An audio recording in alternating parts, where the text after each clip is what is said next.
So I'm American and I made a video talking about our insurance system here, and somebody who's not from the United States left a comment and said, I don't understand why Americans don't just use their savings for this. Like, why give your money to somebody else every month in the hope they'll fix the problem? Like, just save the money and use it yourself. And I think this is going to be one of those situations where people in the rest of the world don't understand how messed up the United States is. First of all, legally, sometimes we have to have insurance for things. Like if you have a car, legally, you have to have car insurance in California, where I live, for example.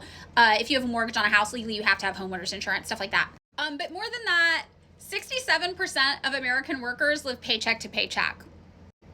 We don't have savings accounts. Like most of us don't have a savings account. We can't afford to have a savings account.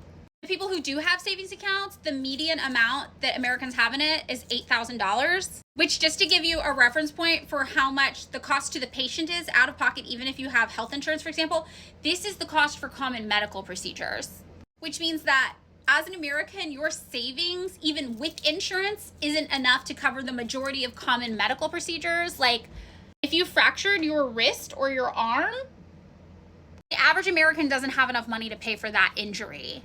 We don't have savings accounts. Most of us don't have savings accounts. And the reason we don't save money isn't because we're just foolish consumers. It's because the absolute cost of our bare necessities to live are astronomically high. 77% of Americans are in debt. The current median rent in the United States, like what a typical American can expect to pay in rent, $2,074 per month.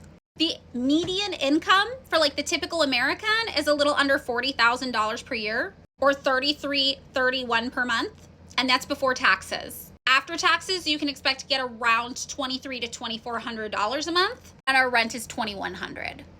These are the medians. The typical American is getting around $2,400 a month take home pay and paying around $2,100 a month in rent alone. We cannot afford to live.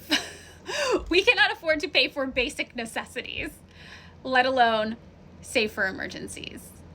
It's bleak. It's really bleak. I think people in the rest of the world don't understand that because it sounds like our incomes are so high and there's this idea that Americans are all rich, but no, like 12 of us are rich and everybody else is struggling to get by.